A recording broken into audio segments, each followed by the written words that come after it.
Buenos días, tengan todos compañeros, nuevamente bienvenidos a esta charla de capacitación que llega gracias a la Gremial de Proveedores de Insumos Agrícolas Gremiagro. Tendremos nuevamente al ingeniero Cristian Rossi abordando dos temas muy interesantes. El primero será aplicaciones efectivas de plaguicidas. Por favor, estar atentos para las consultas que se puedan estar generando y anotarlas en la bandeja de preguntas y respuestas o en el chat general para, pues, dárselas en este caso al ingeniero Rossi al finalizar su primera ponencia. Luego, pues dependiendo del tiempo que vayamos y lo que indique el ingeniero Rossi, vamos a dejar un tiempo estimado para que puedan ustedes entonces hacer unos pendientes y volvemos con la charla de curvas de degradación de plaguicidas. Así es que nuevamente agradeciendo las gestiones de Dicorer, del MAGA, para que estemos a nivel nacional con la representación de cada uno. Y bueno, sean bienvenidos nuevamente, así es que estén atentos y por acá les estaremos apoyando. Ingeniero Rossi, muy buenos días, el tiempo es tuyo. Adelante. Muchas gracias por la presentación, Luis. Como ya Luis mencionó, los dos temas del día de hoy son muy importantes, sobre todo para entender cómo se complementa el tema de plaguicidas, cómo se planifica, cómo se debe de tener cuidado con todos los temas relacionados, por ejemplo, con la preparación y la aplicación en sí de los plaguicidas.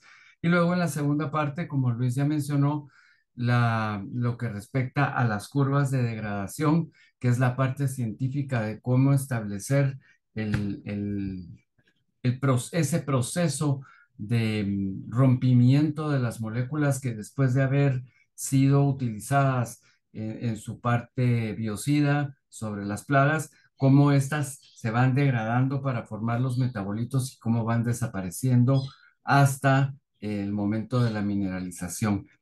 Y voy a destacar rápidamente para que tengan ustedes la expectativa, cómo determinar el periodo de carencia y el periodo de reingreso de una manera científica y de una manera adecuada. Bueno, así es que sin más, vamos a proceder con el primer tema y como siempre, invitándolos a que participen, a que nos hagan sus preguntas, a que estén en contacto si quieren hacer alguna observación, ya sea en el momento del descanso, nos vamos a tomar un descanso a mitad de la presentación y, o si no, al final, con muchísimo gusto, pues que nos manden las preguntas por medio del chat o de la bandeja de preguntas y respuestas. Así es que voy a encender el puntero para guiar la presentación y voy a detener mi cámara para obtener una mejor calidad de la señal y de la imagen. Bueno, entonces, como mencioné, el primer tema se llama aplicaciones efectivas de plaguicidas agrícolas.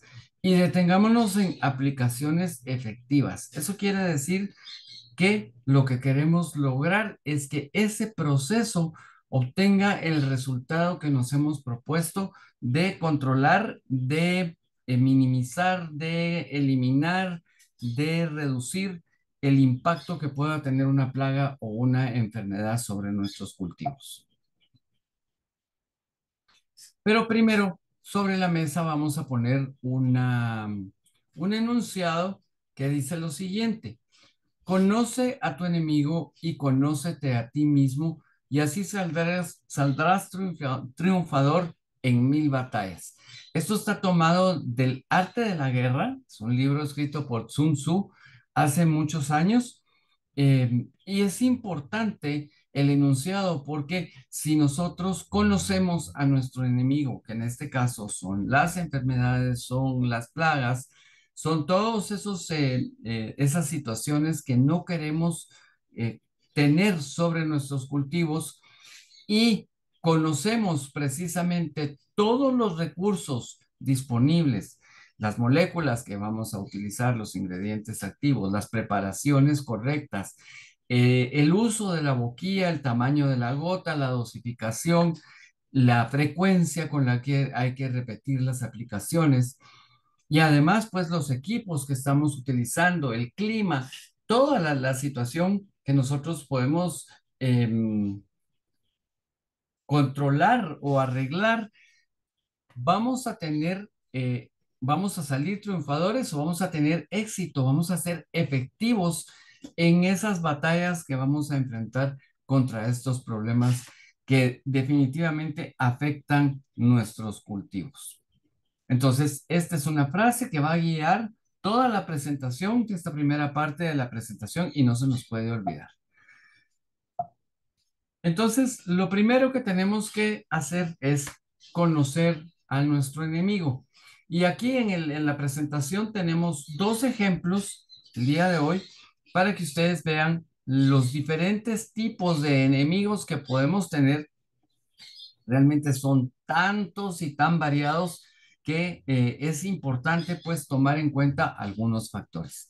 Aquí tenemos un enemigo, es la chincha salivosa. La chincha salivosa pues tiene un ciclo de vida determinado, lo conocemos perfectamente bien, sabemos cuánto tiempo transcurre desde que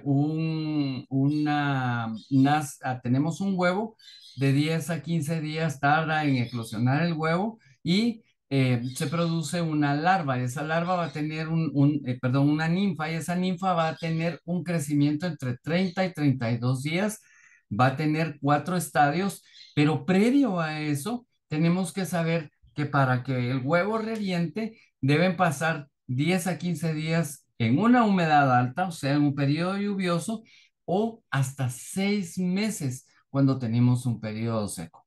Ya teniendo la ninfa, entonces lo siguiente que va a pasar es la localización, en este caso en la caña, el ataque a una gramínea y el crecimiento hasta tener un adulto que va a desarrollarse entre 6 y 9 días y ya después empieza nuevamente el ciclo. ¿Por qué es importante hablar de esto?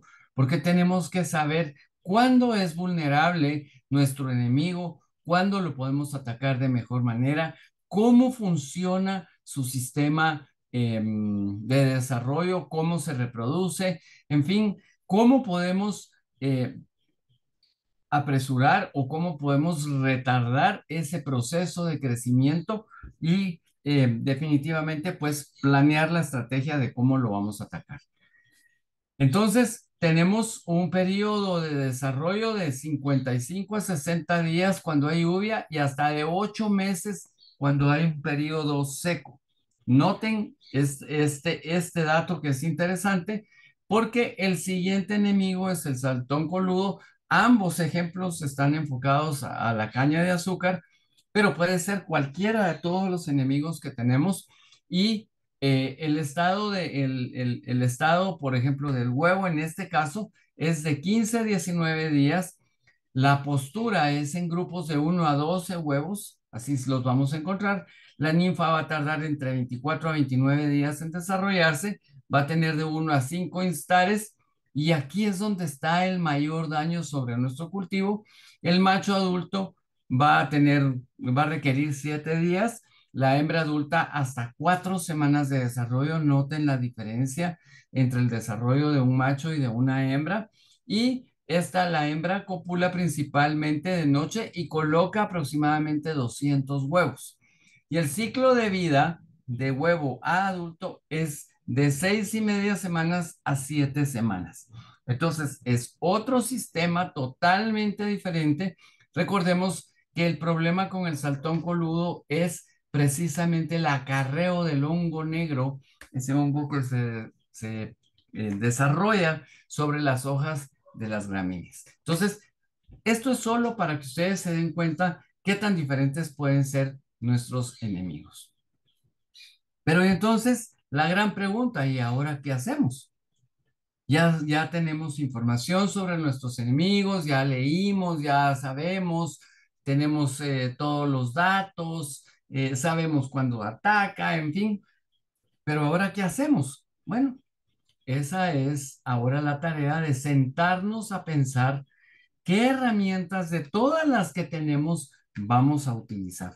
Y como mencioné al principio, las herramientas son desde la molécula que vamos a utilizar hasta el equipo que vamos a requerir para hacer la aplicación, la hora, el tamaño de la gota, en fin, la boquilla. cómo vamos a hacer la mezcla, qué tipo de coadyuvantes, todos los detalles que están involucrados en este proceso y además tener también al personal capacitado correctamente para que sepa cómo debe ser la aplicación, porque igual puede hacer la aplicación, pero esta no va a ser efectiva por algún factor que no se tomó en cuenta. Entonces, para empezar ese proceso de desarrollo, lo que se recomienda es primero hacer la selección del producto y esta la vamos a hacer de acuerdo a varios elementos, que el primero es el cultivo, por supuesto, y la principal plaga, o sea, o las plagas que vamos a tratar. El nombre de la plaga es muy importante, ¿verdad? Porque si vamos, por ejemplo, a un agroservicio a solicitar un producto, tenemos que decir cuál es el nombre de la plaga que tenemos, qué nos está afectando. Parte de la planta en la que afecta o donde ataca o donde se aloja esa plaga. No es lo mismo que sea sobre las hojas que sea en las yemas, por ejemplo. El periodo del día o de la noche en que ataca, a qué horas ataca la plaga. Hay algunas que están todo el tiempo, hay otras que están solo de noche, hay otras que están solo de día, en la madrugada, bueno, dependiendo de cómo es la plaga. Y la etapa del cultivo, o sea, el estado fenológico del cultivo, para saber que no es lo mismo que la plaga ataque al fruto, que la plaga ataque a una plántula que está emergiendo. Entonces, eso lo tenemos que conocer perfectamente bien. Y entonces ya obtenemos un cuadro de este tipo en donde está toda la información que necesitamos o con la que vamos a ir a buscar un producto. Y entonces ahorita sobre la pantalla van a ver ustedes dos tipos de productos que son totalmente diferentes, están destinados para diferentes problemas, pero es necesario que entendamos cómo reconocer cada uno de los productos. Entonces, el primero que tenemos es el Mancozeb. Este es el nombre comercial, precisamente coincide con el nombre de la molécula. Aquí podría decir cualquier otra cosa, ¿verdad? Podría decir efectivo, podría decir ataque directo, lo que ustedes quieran, o sea, la marca comercial del producto. Luego tenemos la concentración y, por supuesto, el tipo de formulación con el que estamos trabajando. Abajo en las etiquetas, porque esto aparece en la etiqueta y el panfleto, aparece qué tipo de producto es. Si es un fungicida, si es un herbicida, si es un rodenticida, si es un acaricida. Aquí aparece eso. Y a qué familia de compuestos pertenece el mancozeb. En este caso, mancozeb es un ditiocarbamato, o sea, es de la familia de los ditiocarbamatos. Y el nombre de la molécula en inglés, como la vamos a encontrar en los catálogos, en los códigos, en el número CAS, por ejemplo, es Mancozeb, que se escribe exactamente igual como la marca comercial de nuestro producto. Este es el nombre en inglés. Por otro lado, vamos a tener otro producto que me imagino que ustedes conocen, se llama Paraquat, y el Paraquat es un herbicida de la familia de los bipiridilos y el nombre de la molécula en inglés es Paraquat. También coincide en este caso con la marca comercial. Puede ser cualquier otro nombre. Aquí ustedes lo pueden tener. Esto está también en la etiqueta. Está una concentración del 20% y es una formulación de tipo SL. Tenemos dos cosas totalmente diferentes, dos productos totalmente diferentes. Entonces, tenemos que saber que si nuestro problema es un hongo, pues no le vamos a echar un herbicida.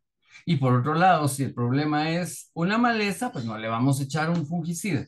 Eso no funciona así. Entonces, tenemos que conocer muy bien nuestro producto. Ahora, el siguiente paso es, bueno, ¿cómo se aplica ese producto?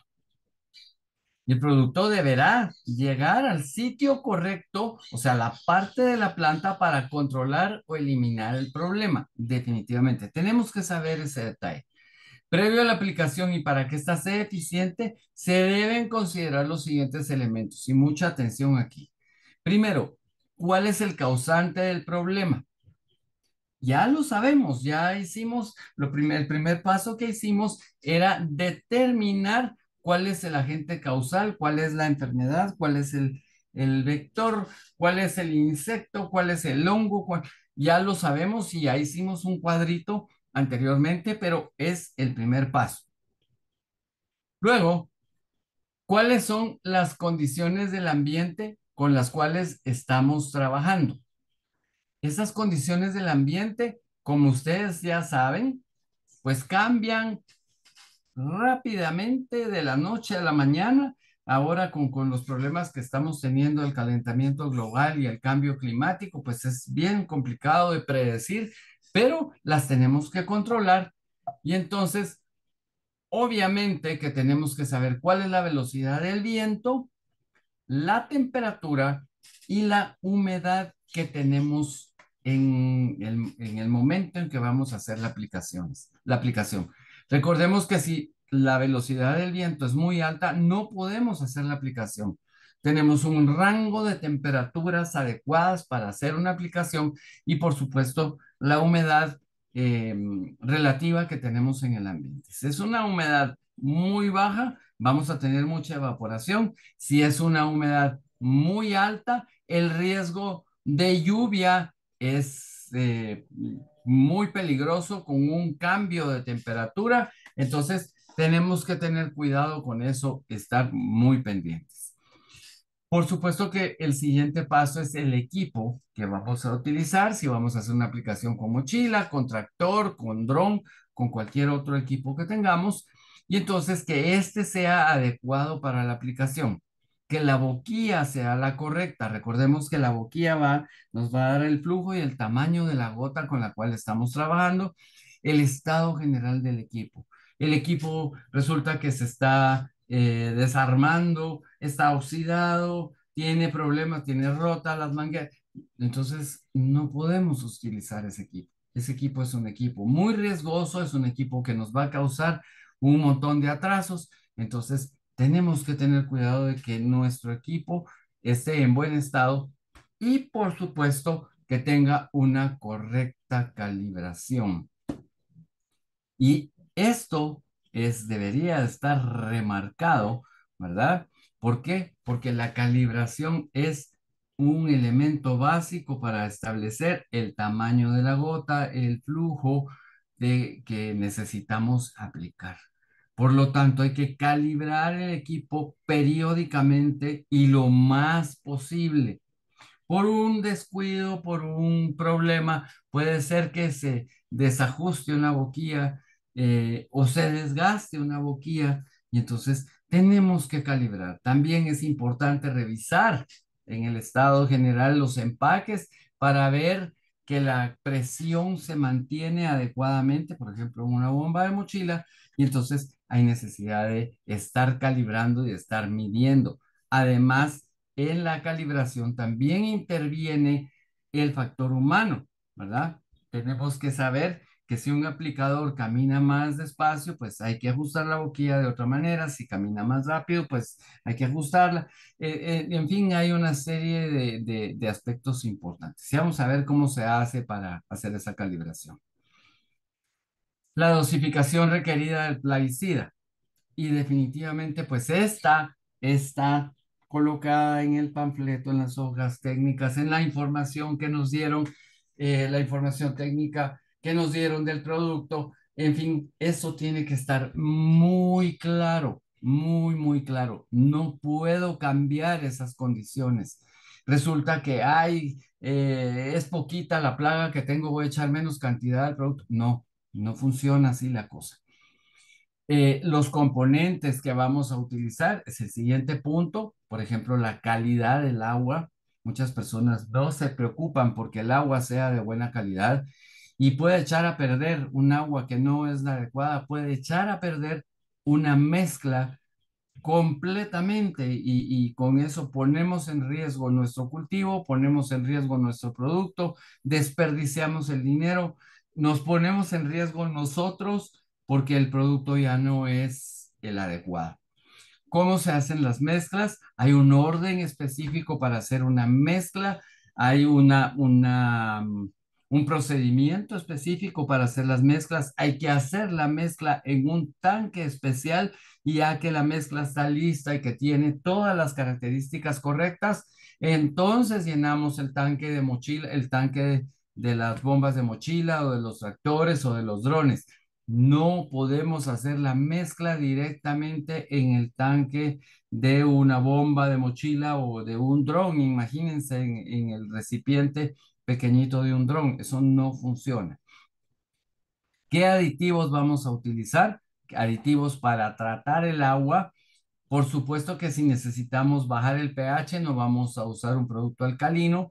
Si necesitamos graduar la tensión superficial del agua, pues entonces tenemos que poner un tensoactivo que lo tenemos que poner al inicio antes de agregar nada, antes de agregar los ingredientes activos, por ejemplo, y en fin, todos los aditivos que vamos a colocar para que el agua esté en la calidad correcta.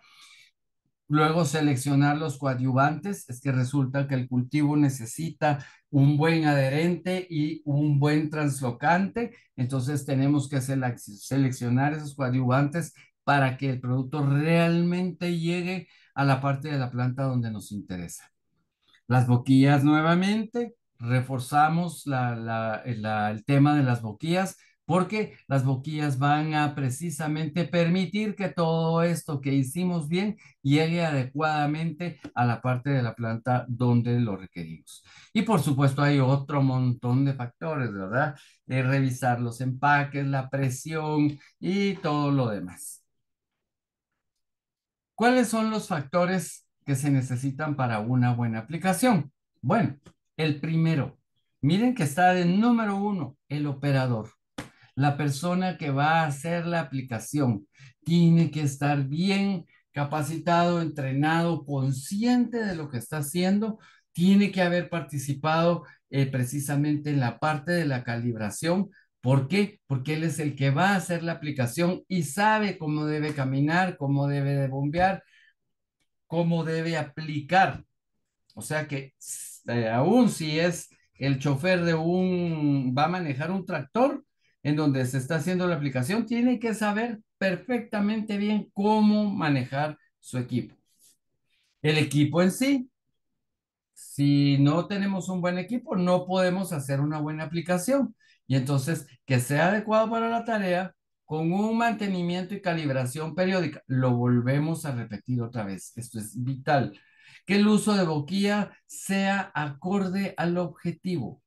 O sea, no es lo mismo usar una boquilla para aplicar un herbicida que para aplicar una niebla que debe llegar hasta las yemas o al envés de las hojas.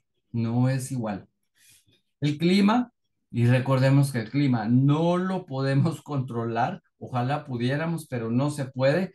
Es un efecto en contra, todas las variaciones en el clima nos van a causar problemas casi siempre y por lo tanto tenemos que saber cuándo aplicar con respecto al clima y en un campo abierto. Recordemos que la velocidad del viento, la humedad, la radiación y la temperatura son vitales. La velocidad del viento puede causarnos derivas, o sea, complicarnos la aplicación, por eso si hay demasiado viento no podemos aplicar. Y hablamos un poquito de la humedad. Si la humedad es muy baja, vamos a tener muchísima evaporación. Si la humedad relativa es muy alta, hay riesgo de que haya lluvia por un bajón de temperatura. La radiación solar va a contribuir en la degradación de las moléculas, pero también en la evaporación. Y la temperatura, por supuesto, que también tiene que ver con la evaporación, con la presión de vapor del producto con el cual estamos trabajando. Además de el producto, bueno, ya sabemos que es necesaria una buena selección de producto. Por eso ya lo vamos mencionando varias veces y hay que recalcarlo y recalcarlo y recalcarlo. Tenemos que conocer el modo de acción del producto, el mecanismo de acción y la compatibilidad de ese producto. Todo eso es importantísimo. Si no sabemos, por ejemplo, cómo funciona nuestra plaga, entonces, ¿cómo vamos a seleccionar un producto? ¿Cómo vamos a saber qué dosificación debe tener? Hay un montón de detalles que hay que discutir y que conocer bien para que este producto sea el correcto. ¿Qué factores puedo controlar? Porque ya vimos cuáles son los factores que tienen que ver con una buena aplicación, pero ¿cuáles puedo controlar?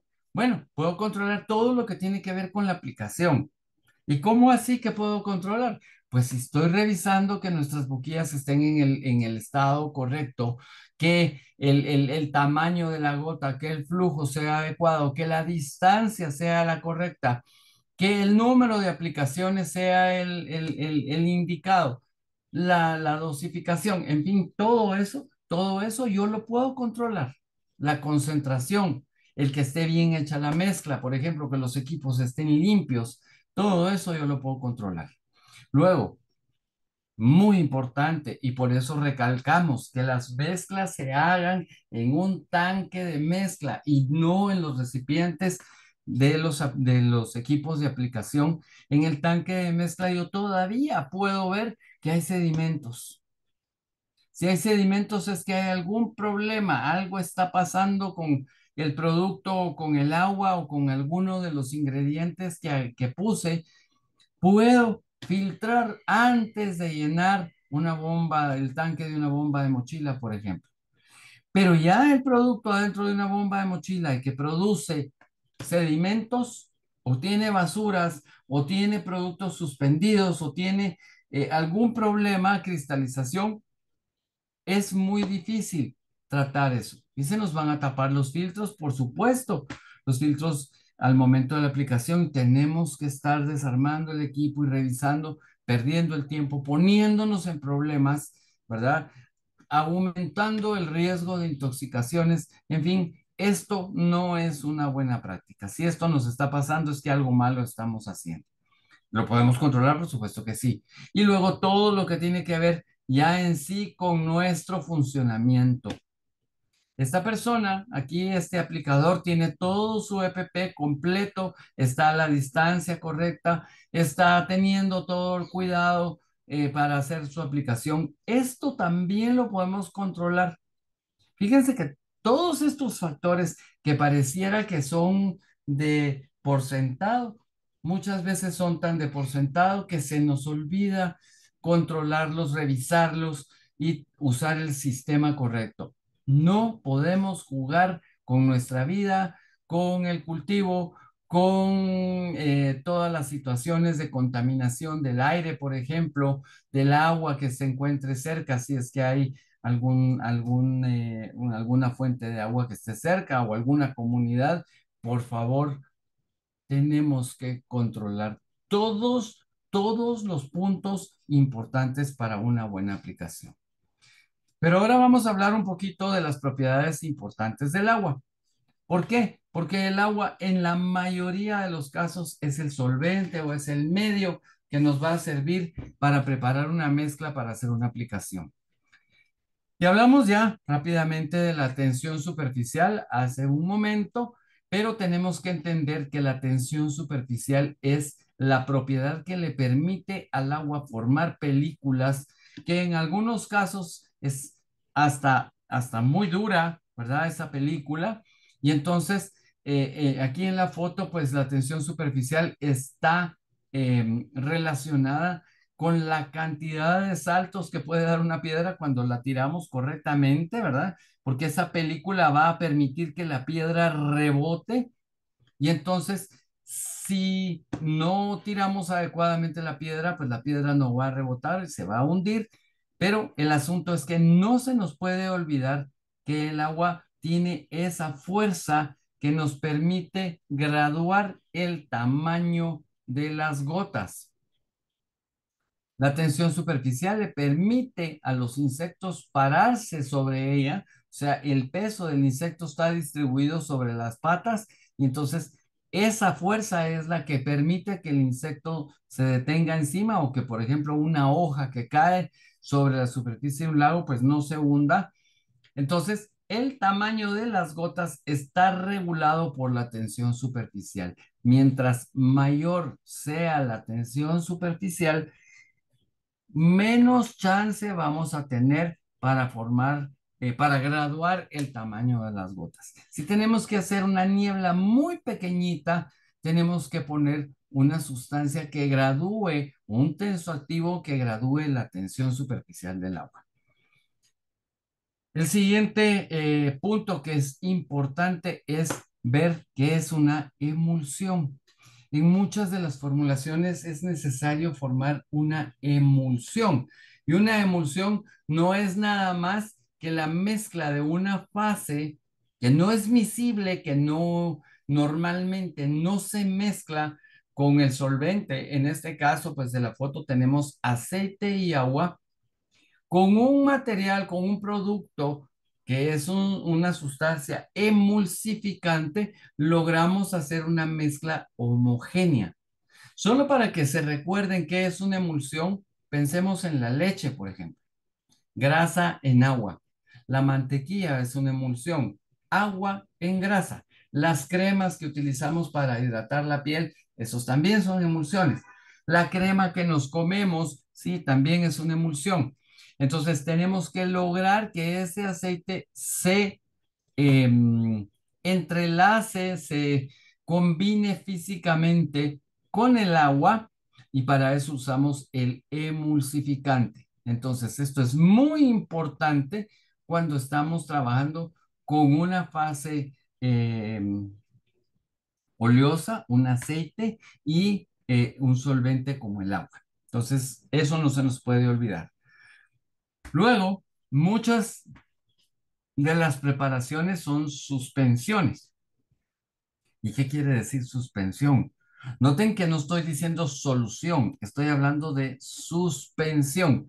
Y como el nombre lo dice, en una suspensión hay partículas que están detenidas, que están suspendidas en el líquido. La suspensión va a ser efectiva de acuerdo al tamaño de las partículas que estamos utilizando y del solvente, pero necesitamos agregar algún elemento, algún material químico que nos permita mantener esa suspensión estable, que los productos, que están las partículas, no se precipiten o no se vayan al fondo, no se asienten. Y por otro lado, una solución es una mezcla en donde hay una interacción química entre los componentes y entonces hay una disociación, se llama, hay una separación por cargas eléctricas y entonces tenemos una solución. Aquí no vemos partículas. Las soluciones deben ser cristalinas, normalmente se ven homogéneas, o sea, no vemos sólidos en el fondo ni concentraciones altas en la superficie. En el caso de una suspensión, sí vemos las partículas y si esta no es adecuada, con el paso del tiempo las partículas se van a asentar. Esto es peligroso cuando no tomamos en cuenta que necesitamos un agente para hacer la suspensión. ¿Por qué? Porque puede ser que en el tanque de la bomba de mochila se aparezcan estas sedimentaciones, ¿verdad? Del material que puede causar abrasión, pero también cambia la concentración o la efectividad de la aplicación. Y eso es muy normal verlo, por ejemplo, un agua de cal, un agua de cal apagada, que contenga cal apagada, es una suspensión.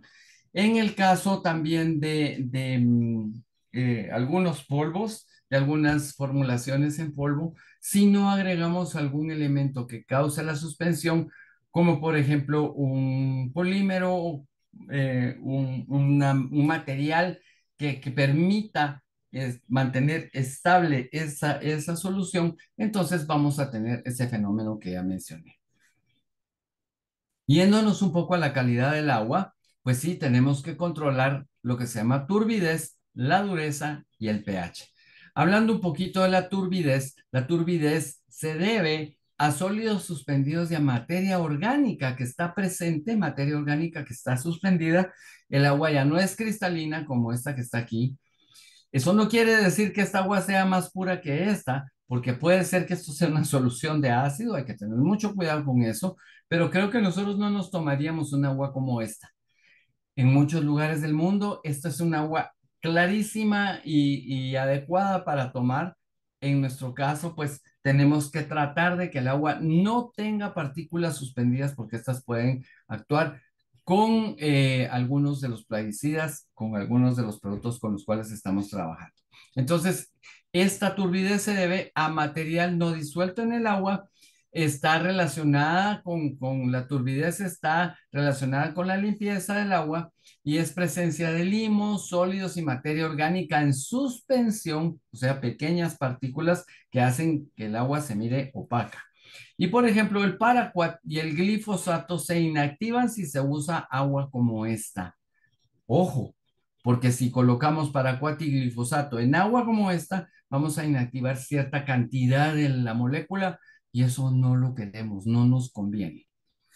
¿Cómo medimos la turbidez? Bueno, hay varias formas, pero una es con un turbidímetro portátil. Este es un equipo, se llenan las celdas hasta la altura en donde está la marca, ¿verdad? Con la cantidad de agua y se colocan adentro de este equipo. Este equipo hace pasar un haz de luz y midiendo la cantidad de luz que pasa a través de la muestra, entonces sabemos qué tan turbia está el agua. Por supuesto que necesitamos una curva de calibración, estándares y toda la cuestión, pero existen estos equipos portátiles, hay más complicados, hay más sencillos que se pueden conseguir, se pueden comprar para hacer las mediciones de turbidez. Puede ser que el agua se mire clara, pero hay presencia de turbidez que puede actuar sobre las moléculas con las cuales estamos trabajando. Dureza del agua. Ah, perdón, una previa. ¿Cómo podemos remover la turbidez? Bueno, podemos esperar que se sedimenten los sólidos o podemos usar un sistema de filtros. Con eso podemos remover la turbidez. La dureza del agua. La dureza del agua tiene que ver con la cantidad de sales disueltas de calcio y de magnesio, principalmente que contiene el agua. Precisamente los carbonatos de calcio y de magnesio son los que le dan la dureza al agua. Entonces, un agua muy suave es una que tiene poca concentración de sales de calcio y magnesio, pero un agua muy dura, arriba de 180 partes por millón, es un agua muy dura, es un agua que tiene muchísima cantidad de carbonato de calcio y de magnesio. En el caso de sistemas industriales en donde hay calentamiento de agua, esto es muy peligroso. Por ejemplo, cuando se trabaja con calderas productoras de vapor, hay que tener mucho cuidado de reducir la dureza del agua y estar con aguas muy suaves precisamente para evitar incrustaciones. Y entonces, el problema de las aguas duras es que hay calcio, magnesio y hierro que reaccionan con los herbicidas para formar sales insolubles que precipitan. Recordemos que los precipitados son nuestros enemigos porque van a tapar las boquillas, porque van a causar erosión, abrasión en los equipos. Además de que inactivan el calcio, el magnesio y el hierro, pueden inactivar algunas de las moléculas. Y por ejemplo, el glifosato y el 2,4-D no funcionan con aguas duras. Tenemos que reducir la dureza del agua. ¿Cómo se manifiesta esa dureza? Bueno, podemos ver que por ejemplo, en los chorros, en las boquillas, en las regaderas, hay depósitos blancos, blanquecinos, eso es dureza. También cuando estamos calentando agua, cuando tenemos un serpentín de calentamiento, el serpentín se pone blanco, bueno, eso también es dureza.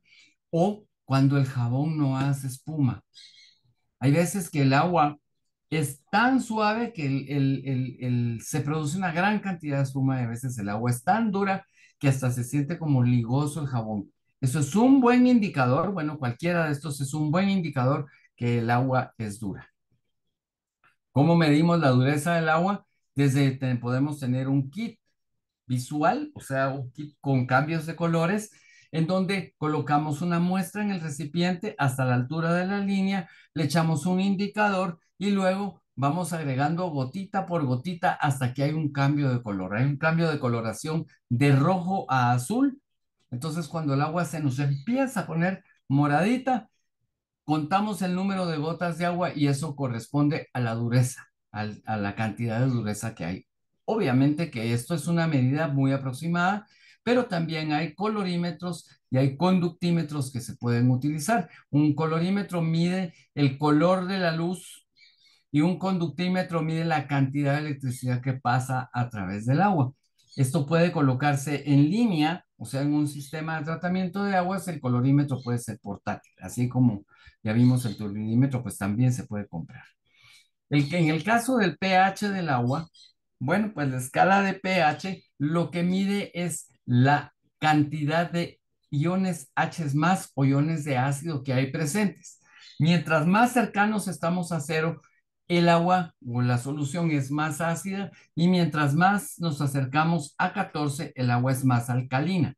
En el 7 tenemos, o sea, un valor de 7 tenemos el agua destilada, tenemos un pH neutro y nosotros tenemos que estar para trabajar con los plaguicidas en un pH ligeramente ácido, entre 4,5 y 7 más o menos, pero como referencia, por ejemplo, el tomate tiene un pH de 5, la leche tiene un pH de 6,5, 6,7, el agua de mar tiene un pH de 8, por ejemplo, una solución de bicarbonato de 9, por eso no lo tomamos como que es antiácido, pero por ejemplo el jugo de limón está en un 2, la Coca-Cola también, el vinagre está en un 3, más o menos 2,5 o 2,7. En fin, tenemos, el ácido, por ejemplo, el ácido muriático, el ácido de las baterías, está muy cercano a cero. Entonces, esto es muy ácido y esto es muy alcalino, es lo contrario, ¿verdad?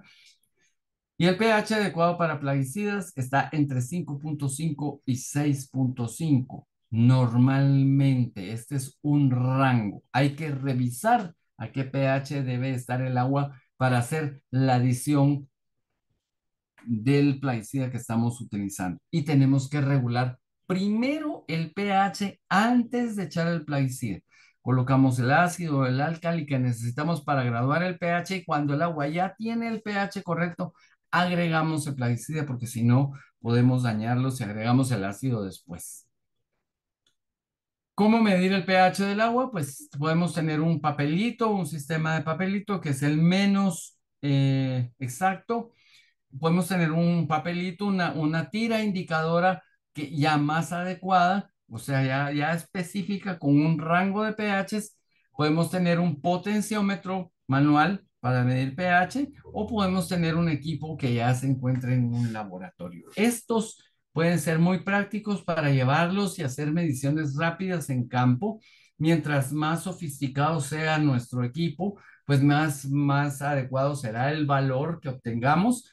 En este caso, estos dos equipos miden la temperatura, el pH es dependiendo de la temperatura. En este caso, con las tiritas, pues tenemos que tener cuidado de que nuestra agua esté a 20 grados Celsius.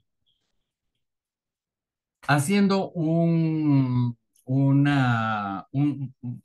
tabla de valores de pH, por ejemplo, clorotalonil debe estar trabajando en un pH 6,5, el dimetoato 4,5, o sea, esto es mucho más ácido, esto es un poquito más alcalino, el metalaxila 5,5, la cipermetrina 4,5, el espinetoram está a 6,5, o sea, hay que revisar el pH porque si no, si nos pasamos, por ejemplo, la cipermetrina es muy inestable a valores arriba de 8. Eso quiere decir que la molécula se va a degradar en un medio acuoso y ya no va a funcionar. Esos son algunos ejemplos.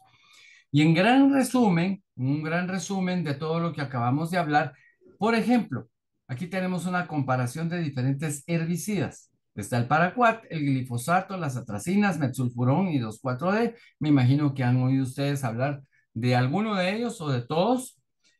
El paraquat no funciona en agua sucia, ya lo sabíamos, o sea, en agua turbia. Funciona en agua dura y más o menos funciona en agua alcalina. El glifosato medio funciona en agua sucia, no funciona con agua dura y no funciona con agua alcalina. Las atracinas funcionan en agua sucia y en agua dura, pero no en aguas alcalinas. El metsulfurón funciona en todos, en aguas sucias, en aguas duras, en aguas alcalinas, o sea, este es todo terreno. Y el 2,4-D solo funciona en agua sucia y en agua alcalina, pero no en agua dura. Este es un resumen interesante y de lo que tenemos que tratar es de que el agua sea la adecuada para hacer nuestra aplicación. Rápidamente hablando de las boquillas, pues sabemos que las boquillas tienen estándares, tienen códigos, ¿verdad? De colores, por ejemplo. Es importante saber, por ejemplo, que las boquillas grises dan una descarga de 2 litros por minuto, las rojas, por ejemplo, dan 6 litros por minuto. Tenemos diferentes formas del cono que se genera en la boquilla. Esta es una boquilla de abanico, esta es una boquilla de cono hueco.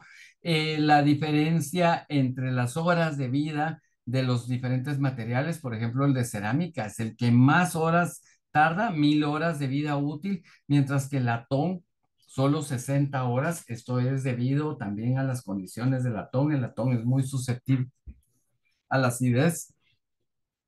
Y, por ejemplo, tomar en cuenta los ángulos de descarga, 60, 80 y 110 grados. No es igual una boquilla para hacer una aplicación para un herbicida que para una niebla muy pequeña que tiene que entrar entre las yemas de las plantas.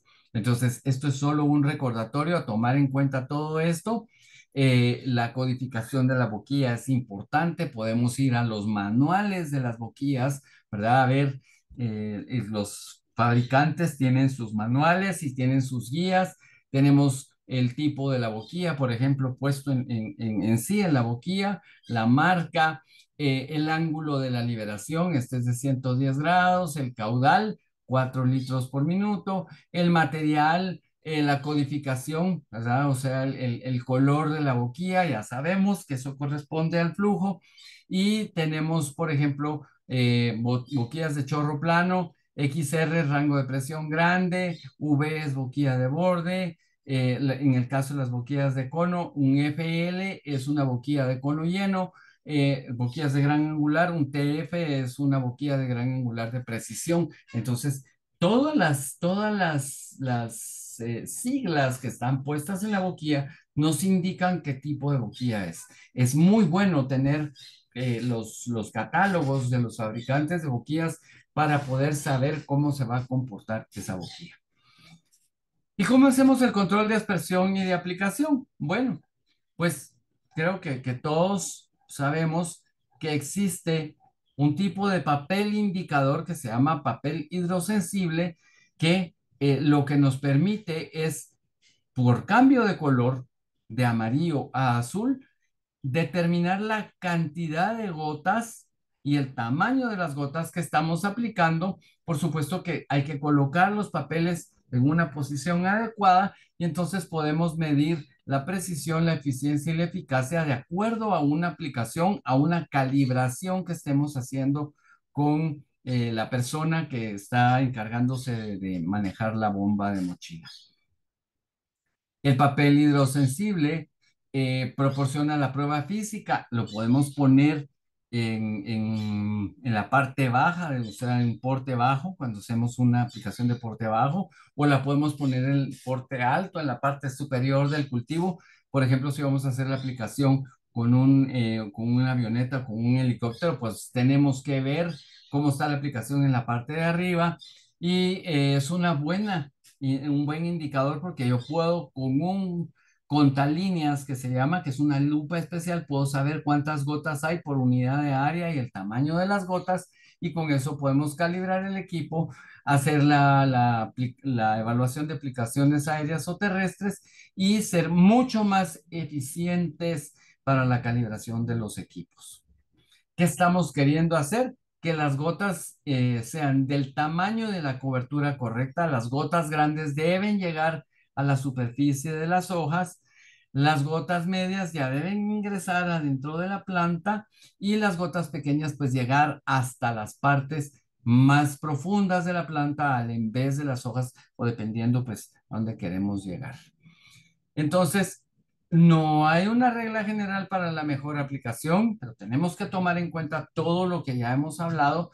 Tenemos que ver el tamaño de la gota, tenemos que establecer esa plaga objetivo para ver en dónde está, en qué etapa del cultivo, el estado fenológico, las condiciones climáticas y cumplir con lo anterior asegura una correcta pulverización para la aplicación. Entonces, para insecticidas y fungicidas, la gota debe ser de fina a mediana. Muchas enfermedades van a estar en sectores difíciles de alcanzar y no olvidar que necesitamos condiciones ambientales adecuadas para gotas finas y medianas. Si tenemos mucho viento, no podemos hacer ese tipo de aplicaciones. Para los herbicidas, pues entonces las gotas van a ser grandes, ¿verdad? Tenemos que cubrir grandes superficies, entonces vamos a usar gotas grandes. Aquí no tendría sentido usar nieblas porque no hay nada que detenga las gotas. Entonces usamos gotas grandes para mojar la mayor cantidad de superficie del suelo y hacer lo más eficiente la aplicación. Y una gota grande va a generar un buen control disminuyendo los riesgos de exoderivas, que no queremos una exoderiva, ¿verdad? Por culpa del viento, por ejemplo. ¿Cuáles son las herramientas fundamentales al momento de aplicar? Pues los aditivos y los coadyuvantes, por supuesto, un aditivo mejora y facilita el manejo de las características físicas de fitosanitarios y maximiza los efectos de los productos utilizados. Entonces son potenciadores. Estos nos ayudan a pegar las moléculas, por ejemplo, a proteger las moléculas a que éstas se transloquen de mejor manera, en fin, un montón de factores. Y están los coadyuvantes que van a contribuir a la efectividad de la aplicación por la cobertura de la gota, por la aumentación, por la deposición, por la retención, por la penetración y por supuesto por la translocación del producto. Tanto los aditivos como los coadyuvantes mejoran y potencian la acción de los principios activos de los productos utilizados. Pensemos que un aditivo, si no graduamos bien el pH del agua, ya estamos con problemas, entonces no vamos a potenciar, no vamos a mejorar las características del mismo. Y en resumen, para una correcta aplicación de plaguicidas, se deberá combinar todos los elementos anteriores.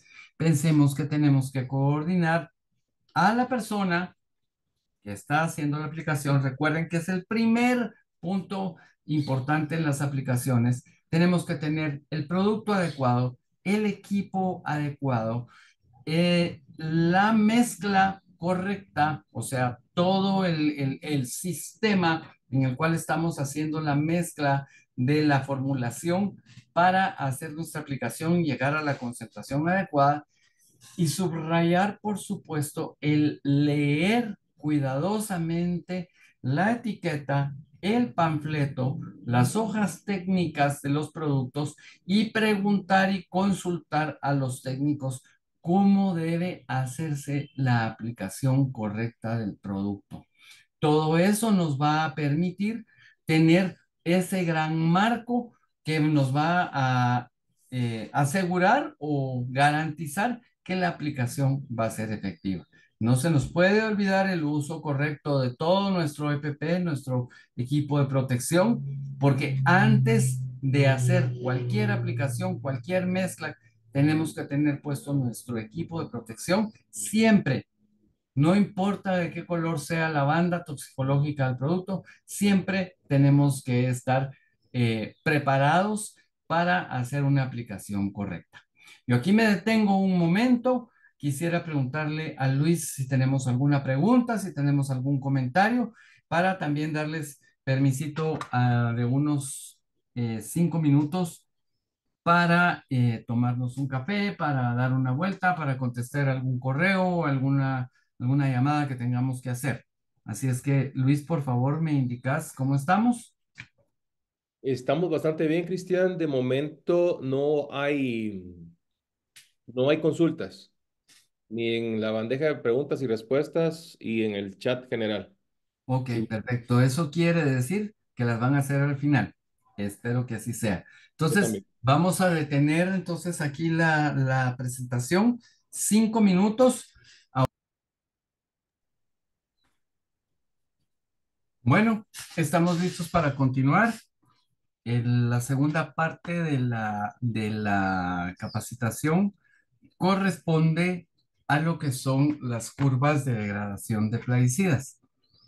Como ya mencioné en un inicio, este tema es muy importante porque nos sirve para calcular, para medir correctamente y científicamente el periodo de carencia o el periodo de reingreso a nuestros cultivos y por supuesto también ver de manera científica cómo se da el proceso de degradación de una molécula, de un ingrediente activo, cuando está expuesto a un sistema, o sea, está siendo aplicado a una planta y está en contacto, pues obviamente con el órgano de la planta, pero también la humedad, la corriente de aire, el pH de la superficie, la radiación solar y la temperatura. Entonces, vamos a dar una revisión rápida al tema y quisiera solicitarles que abran su mente, que para tratar de entender este tema, sí se tocan algunos puntos que son importantes, que son de naturaleza química, pero es necesario que hablemos de estos temas para que ustedes puedan comprender de dónde viene la información. Así es que, sin más, les recuerdo que al final se pueden hacer o durante el transcurso de la presentación las preguntas o las dudas que ustedes tengan y al final con gusto las vamos a resolver. Entonces vamos a ver el contenido de esta parte. Primero, los conceptos básicos, qué conceptos son importantes que recordemos, cómo se integran esos conceptos básicos, cómo interaccionan los factores del medio ambiente en la degradación de una molécula, la obtención de información para la construcción de las curvas, de dónde viene esa información, cómo se hace el diseño de un ensayo precisamente para la obtención de esas curvas de degradación, los ejemplos, algunos de los ejemplos, y cuáles son al final los beneficios para el agricultor. Vamos a sacar algunas conclusiones importantes, así como lo hicimos en el tema anterior, y por supuesto el espacio para preguntas y respuestas de ustedes. Bueno, ¿cuáles son los conceptos básicos que tenemos que tomar en cuenta? Primero que nada, tenemos que hablar de la degradación de moléculas de plaguicidas. ¿Y qué es eso de degradación de moléculas? Bueno, es un proceso debido a fíjense que está marcado aquí, o varias reacciones en las que las moléculas orgánicas, las moléculas que componen los ingredientes activos, pueden perder uno o varios átomos de carbono, o sea, romper su estructura y descomponerse en otras moléculas más simples. Entonces, entre líneas podemos ver que las moléculas de los plaguicidas, los ingredientes activos, son moléculas orgánicas complejas, bastante complejas, con funciones definidas, con una química definida. Pero una vez han cumplido su misión estas moléculas, estos ingredientes activos, o sea, han actuado sobre la plaga, lo que nos interesa es que éstas se degraden y desaparezcan para que no vayan a ser tóxicas al consumo humano o al contacto con estos productos que estamos obteniendo, los productos agrícolas. En algunos casos y en condiciones favorables, el proceso logra la mineralización completa del agroquímico.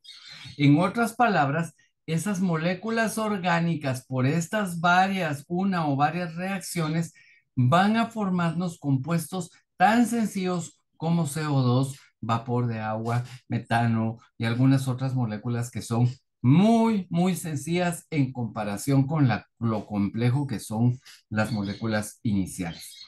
Este es el mejor de los casos cuando se da ese proceso de mineralización que estamos buscando.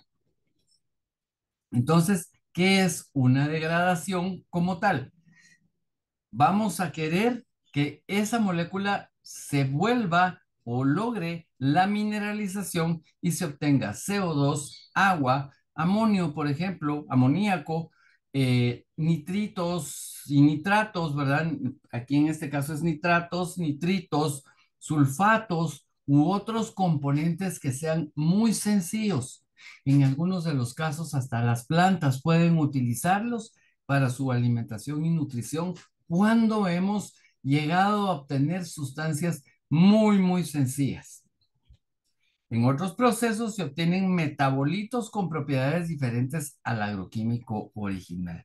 O sea que cuando se está dando ese proceso de degradación, vamos obteniendo metabolitos o sustancias intermedias que poco a poco se van a ir degradando. El proceso de degradación en medios acuosos, o sea, cuando tenemos una solución, pueden darse por degradación química o por fotodegradación, o sea, degradación que está relacionada con la luz. Entonces, hay sustancias que son muy sensibles a la luz y sobre todo a la luz ultravioleta, y entonces van a degradarse también por ese elemento. En la degradación química, lo que vamos a tener es una hidrólisis ácida. Recordemos que lisis es romper y hidro es agua, es romper por efectos del agua en un medio ácido. Y también hay hidrólisis básica o alcalina cuando el pH es mayor a 7, o sea, se pueden dar tanto la ácida como la alcalina. Se requiere presencia de catalizadores y esos catalizadores normalmente son metálicos en la degradación de los órganos fosforados, de los carbamatos, de las triacinas y de los hidrocarburos clorados. Los catalizadores son sustancias que hacen que la degradación se dé más rápido. Si no están los catalizadores presentes, las reacciones pueden tomar muchísimo tiempo. Afortunadamente, hay sustancias metálicas que van a estar presentes, ¿verdad? Que van a estar en el medio, que van a permitir que se dé o que se lleve a cabo esa reacción de degradación. La fotodegradación, como ya dijimos, es la degradación debida a la luz. Y puede ser directa, una fotólisis directa o el efecto directo de la luz, o sea que el rayo ultravioleta al caer o recaer directamente sobre la molécula va a romper los enlaces, va a activar las reacciones de degradación, o puede ser una fotólisis indirecta. Esto se da cuando la luz cae sobre algún compuesto en el medio ambiente y lo transforma y este se vuelve reactivo. Al ser reactivo y al acercarse a una molécula orgánica, pues va a haber una reacción.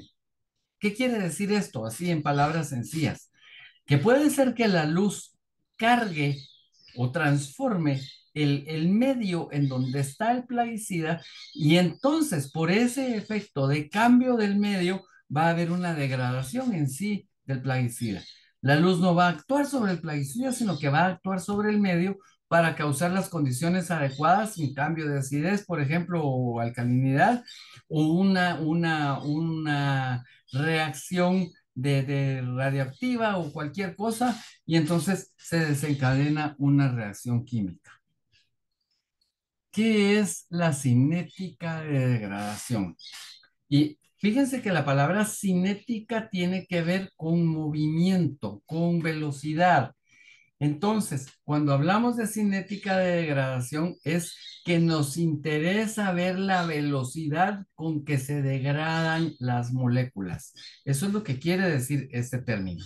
Y es el estudio de todas las reacciones involucradas en la degradación de un compuesto, de un componente, no necesariamente de un plaguicida, para determinar qué mecanismos se están llevando a cabo, cómo es todo ese funcionamiento, qué reacciones químicas se dan, qué factores están involucrados. O sea, qué variables están relacionadas. Por ejemplo, puede ser la concentración, puede ser la temperatura, puede ser la acidez o el pH que está relacionado, puede ser el movimiento, o sea, si hay agitación, por ejemplo, esos son la temperatura, todos esos factores están involucrados y pueden incidir en que la velocidad sea más rápida o más lenta en ese proceso que estamos estableciendo.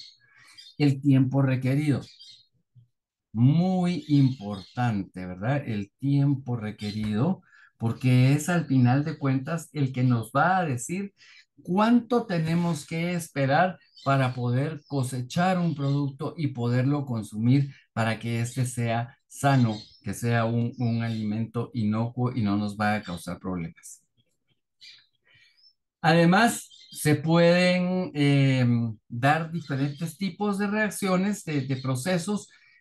La mayor cantidad de ellos son reacciones sencillas de primer orden, afortunadamente, pero pueden haber algunas muy complejas que pueden llegar hasta tercer orden, por ejemplo. Esas son reacciones químicas que requieren muchos pasos y ya una dinámica diferente.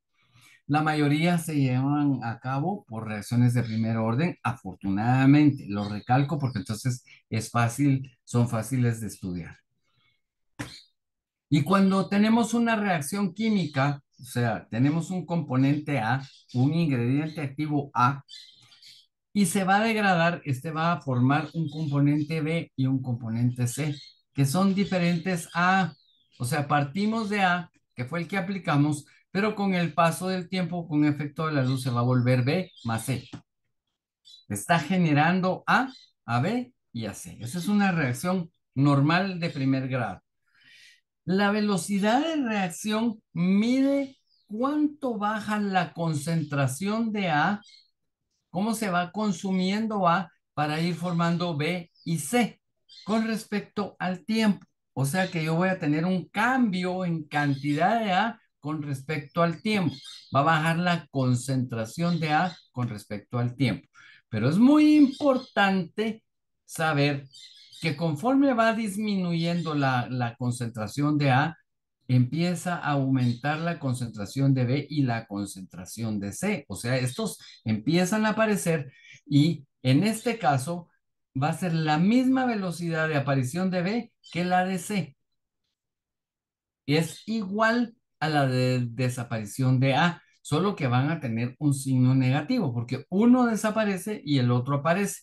Uno puede ser positivo y el otro puede ser negativo. Pero lo importante es que si desaparece un molde A, va a aparecer un molde B y un molde C. Eso es por regla de estequiometría. La velocidad se expresa en moles partido litros segundo. O sea, el cambio es en moles, que es la relación de masa, ¿verdad? En el caso de la cantidad de materia, lo vamos a expresar en moles por litro por segundo. Recordemos que es concentración y moles por litro es concentración por el tiempo que se tarda ese cambio. Si lo vemos matemáticamente, o sea, la velocidad de reacción es el cambio en la concentración de A, del reactivo A, con respecto al tiempo. ¿Por qué está pasando el tiempo? Hay un cambio de concentración entre una concentración inicial a una concentración final con respecto al tiempo, el tiempo inicial menos el tiempo final. Y eso va a ser igual, noten que aquí hay un signo menos, va a ser igual al positivo de la aparición de B y de la aparición de C. Estas velocidades son iguales, pero tienen el signo contrario a la de el reactivo que está desapareciendo porque estos están apareciendo. ¿Cómo se ve eso gráficamente? Bueno, el cambio de la concentración al graficarla con respecto al tiempo, va a tener una curva como esta, es una curva exponencial, ¿verdad? ¿Por qué? Porque la concentración va a bajar muy rápido al inicio, pero conforme va pasando va a ir disminuyendo y disminuyendo y disminuyendo el cambio hasta que llega un momento en donde prácticamente el cambio es casi nulo. Y entonces, si hacemos esta gráfica de ese cambio de velocidad, lo que vamos a tener es esa función exponencial. ¿Cómo hacemos la gráfica? O sea, tenemos que hacer la evaluación, tenemos que ir midiendo las concentraciones con respecto al tiempo y como esto es difícil de medir porque tenemos un logaritmo natural ahí involucrado, ¿verdad? Si recuerdan, o sea, aquí tenemos una función exponencial, entonces obviamente tenemos que asociar una función logarítmica. Con esa función logarítmica, al aplicarla en ambos lados, podemos tener una línea recta. Esto es muy difícil de manejar, pero esto es muy fácil de interpretar.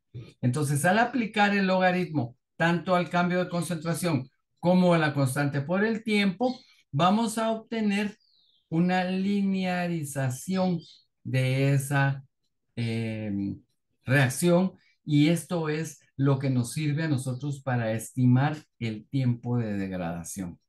Entonces, la pendiente de la recta, o sea, qué tan inclinada está esta recta con respecto a la horizontal, nos va a dar la constante de degradación y además de la vida media del producto. Recordemos que la vida media de un producto es el tiempo que necesitamos para llegar a la mitad de la concentración que teníamos al inicio de la reacción.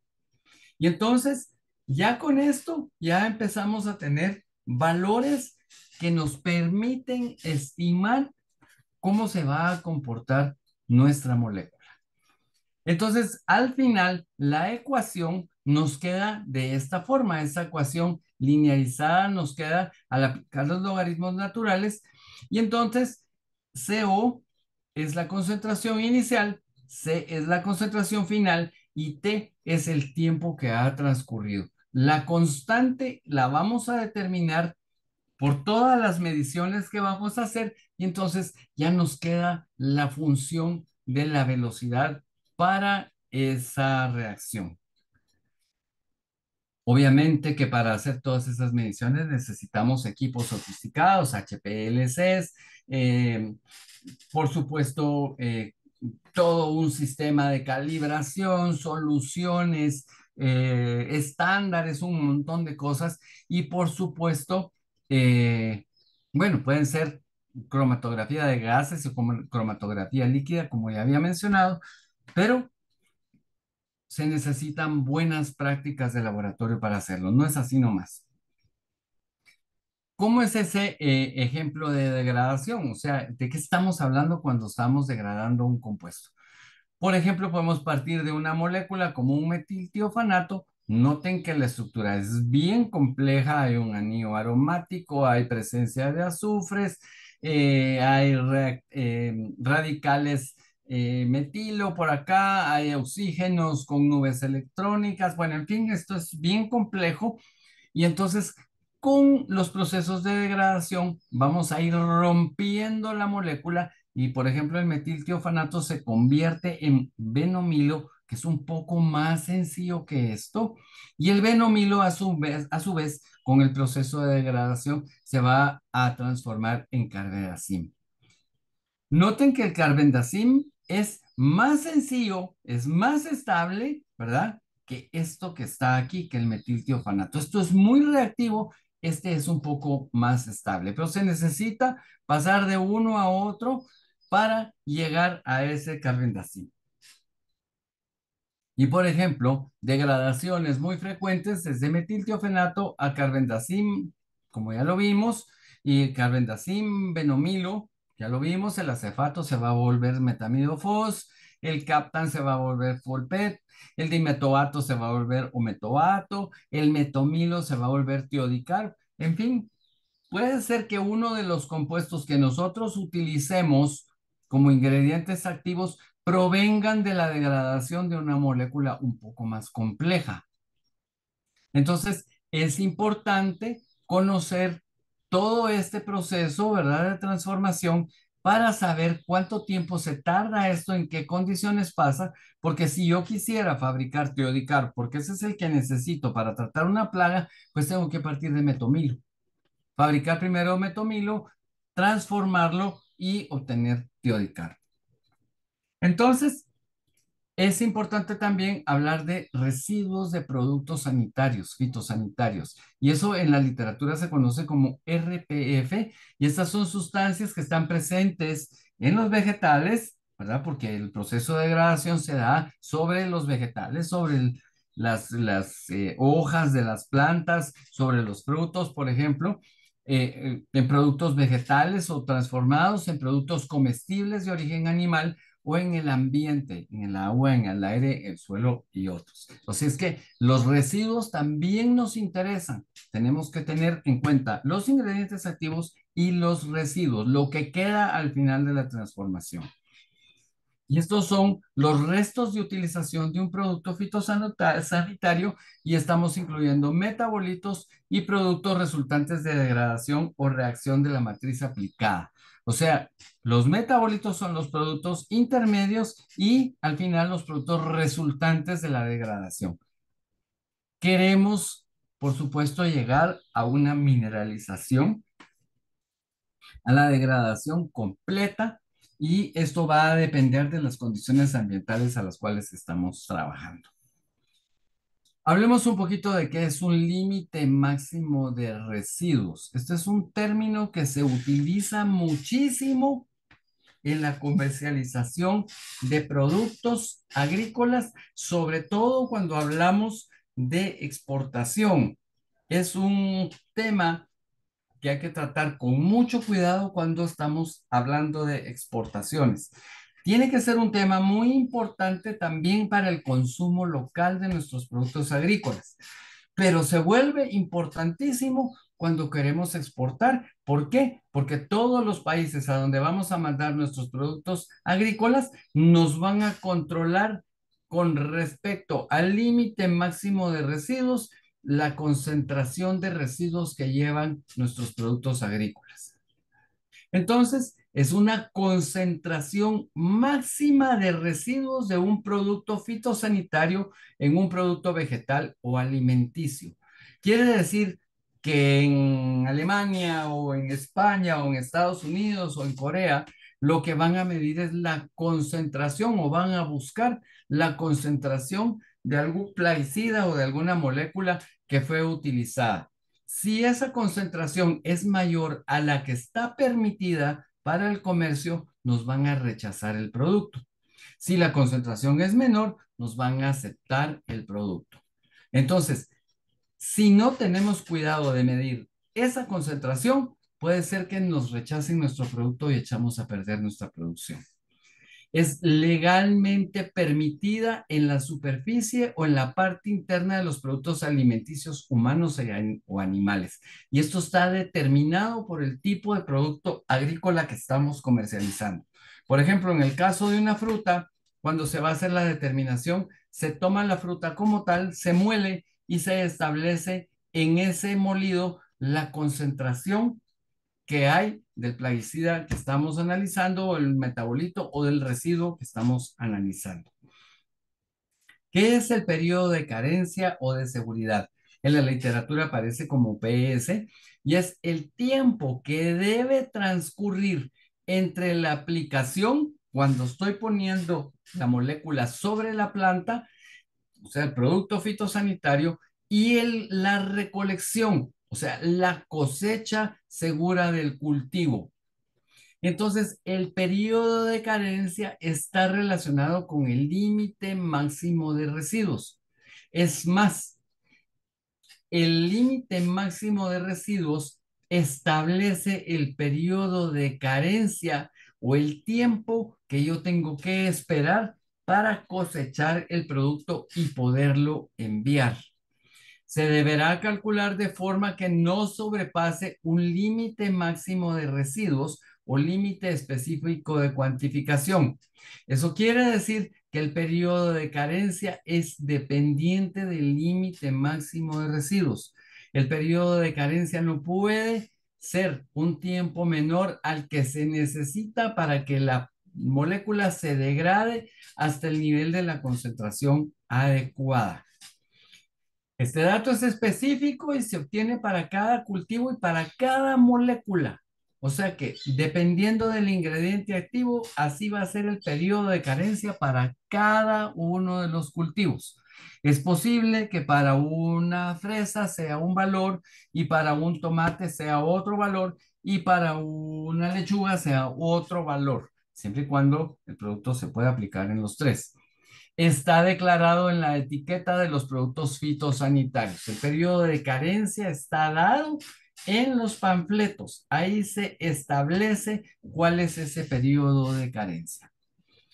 El periodo de reingreso. Bueno, el periodo de reingreso es un poco más corto, es el que hay que diferenciarlo del periodo de carencia y es el tiempo necesario para que los residuos y vapores de los plaguicidas se disipen a niveles seguros. En otras palabras, el periodo de reingreso el que es el que me establece cuándo yo puedo entrar al cultivo sin necesidad de utilizar mi EPP.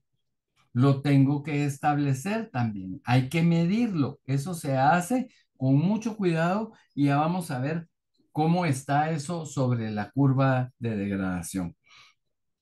Es el periodo de tiempo después de la aplicación de plaguicidas en el que los trabajadores agrícolas o cualquier otra persona no deberán entrar ni realizar tareas en áreas tratadas. Si necesitamos entrar al cultivo por alguna razón, tenemos que ponernos el EPP completo antes del periodo de reingreso. El EPP completo. No podemos entrar sin mascarilla, tenemos que ponernos la mascarilla, tenemos que ponernos el pantalón, la camisa, eh, la gorra tipo árabe, los lentes, los guantes, las botas, todo para poder entrar al área. ¿Por qué? Porque es peligroso. ¿Qué es un depósito? Bueno, un depósito es la cantidad de residuo en un órgano de la planta después de hacer una aplicación. En palabras sencillas, si yo aplico una cantidad de plaguicida, o sea, una aplicación, porque me lo manda el panfleto a tal concentración, con tal tamaño de gota, todos los detalles, lo que queda sobre la planta es el depósito. No lo que se cae al suelo, no, lo que queda sobre la planta, por eso se llama depósito. Y el depósito es el que se va a degradar. Y entonces el residuo es la cantidad remanente de plaguicida después de hacer un depósito inicial, o sea, de hacer una aplicación y después de un lapso de tiempo dado.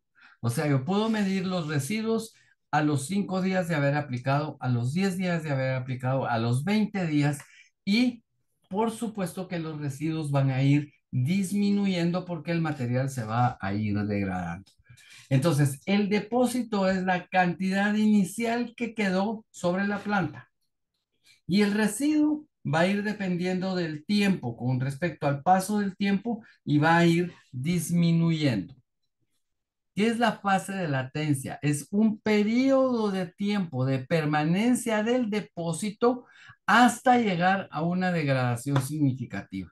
O sea, es cuánto realmente, cuánto tiempo voy a tener activo el material sobre la hoja o sobre la flor o sobre el fruto o sobre donde necesitemos el órgano de la planta, donde necesitemos, hasta que empieza a haber una degradación significativa.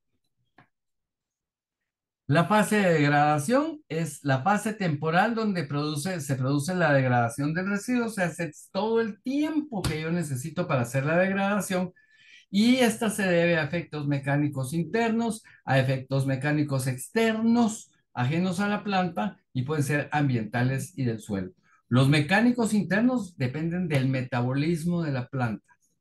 Las plantas todas tienen metabolismos diferentes, entonces puede ser que en una planta de caña se requiera más tiempo que en una planta de maíz para que haya degradación o puede ser al revés, dependiendo de cómo es la molécula y la situación en la que estamos trabajando. La fase de persistencia es el tiempo en que la degradación es independiente de la concentración inicial, la cantidad de residuos y las condiciones ambientales. La fase de persistencia va a estar relacionada con el depósito. En la fase de persistencia se hace referencia a la cinética de degradación debido a factores internos y metabólicos.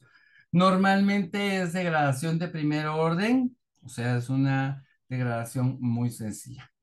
Ahora, ¿cómo se integra todo esto que acabo de mencionar? ¿Cómo se ve? ¿Cómo está relacionado todo esto? Bueno, vamos a usar una grafiquita para entender prácticamente cómo funciona todo esto. Cuando yo hago una aplicación, o sea, en un tiempo cero, cuando yo hago una aplicación, lo que va a pasar es que va a haber un tiempo de latencia, ¿verdad? Un tiempo en el que no hay degradación o no se puede determinar esa degradación. Y aquí hice el depósito, ¿verdad? En el tiempo cero. Recordemos que el depósito es menor que la cantidad que yo estoy aplicando porque mucho del producto se cae de la hoja o no llegó. Entonces, realmente lo que llegó a la hoja, a la superficie, al fruto, a donde sea, es el depósito. Y empieza la degradación, empieza el proceso y va a haber esa latencia donde la degradación es muy pequeña y está pasando el tiempo. En el momento en que empieza a degradarse el producto, pues puedo yo determinar un plazo de reingreso. Cuando ya hay degradación, puede ser que la concentración ya no sea tóxica para mí y yo puedo ingresar al cultivo. Entonces, el plazo de reingreso es un tiempo que pasa hasta que, perdón, la concentración ya no me va a afectar a mí, ya no me va a causar algún problema y lo tengo que determinar.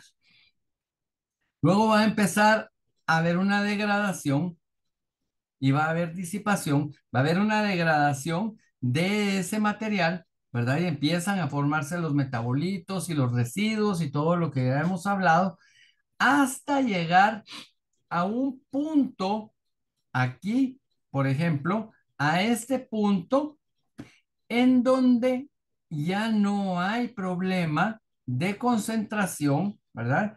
Hasta aquí ya no hay concentración y entonces tengo un periodo de carencia, perdón. En este momento ya no hay problemas en que yo pueda consumir y entonces ese tiempo que está aquí es el periodo de carencia. Si sigue el tiempo, si sigue bajando el tiempo, vamos a llegar a una fase donde la degradación es muy pequeña, pero ya estamos a una concentración bastante baja y va a haber un límite de cuantificación. Ese límite de cuantificación quiere decir que yo ya no, abajo de él, yo ya no puedo saber cuánto hay. Solo sé que hay producto, pero ya no lo puedo medir porque es tan pequeña la cantidad que ya no la puedo determinar. Y la persistencia va a seguir en el tiempo porque ya no hay degradación y es muy poquita la concentración. Entonces, en resumen, primero salimos de una latencia donde no hay cambio de concentración. Al pasar ese tiempo empieza la degradación y rápidamente hay degradación hasta que la curva empieza ya a tomar una posición en donde se está dando la persistencia y ya no hay un cambio significativo. Entonces, tengo que estar monitoreando hasta que llego a la concentración adecuada para poder comercializar y ese es el límite máximo de residuos. Lo que me interesa a mí es el tiempo necesario para llegar a ese periodo. Entonces, viéndolo ya desarmado con valores, aquí tenemos, por ejemplo, que el límite máximo de residuos, cuando ya se ha dado una degradación, va a ser aquí a los 21 días, 22 días más o menos, ¿sí? Es el periodo de carencia. Y si seguimos en el tiempo, vamos a llegar a un límite de cuantificación y luego va a haber un límite de detección. Esto quiere decir que si paso esto, ya el equipo ya no me va a poder decir si hay o no hay. lo más probable es que no se detecte y entonces aquí ya estamos en un plazo muy, muy seguro para el consumo del producto. El asunto está en que el límite máximo de residuos me dice cuando yo puedo cortar el producto, cuando yo ya lo puedo despachar, cuando yo ya lo puedo exportar. Y todo lo demás ya es un periodo seguro. Aclaro lo siguiente, si yo corto aquí, estoy corriendo el riesgo de que me rechacen el producto. Entonces, tengo que estar muy claro de cuándo tengo ese límite máximo de residuos. Y por supuesto, cuando andamos ya por acá, ya tenemos las trazas, ¿verdad? Abajo del límite de cuantificación ya tenemos trazas y abajo del límite de detección ya tenemos un nivel no detectable. O sea, aquí no hay equipo en la actualidad que pueda determinar que aplicamos el producto, pero ha pasado ya muchísimo tiempo.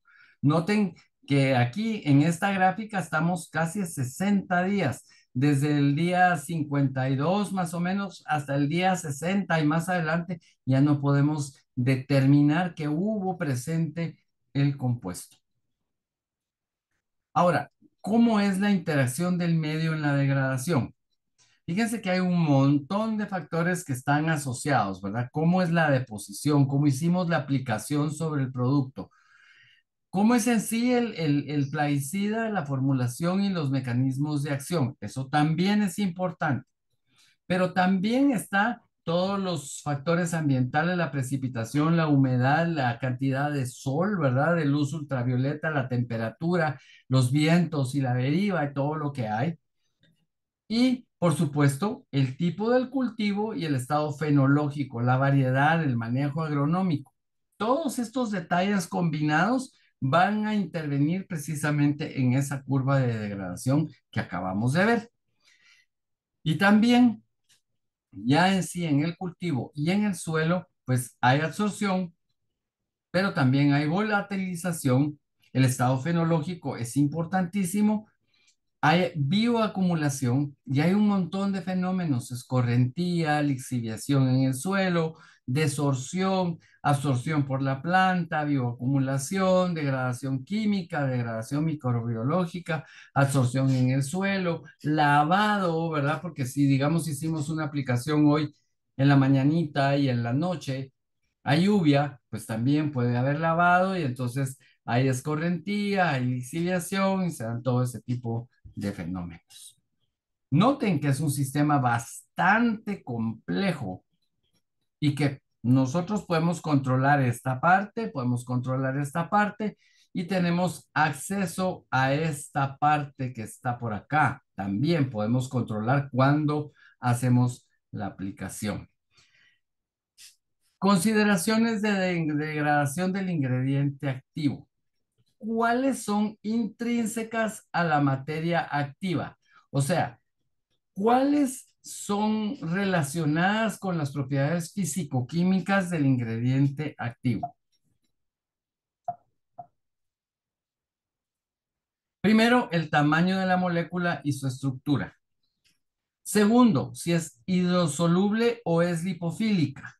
O sea, si es soluble en agua o está relacionada con algún tipo de aceite.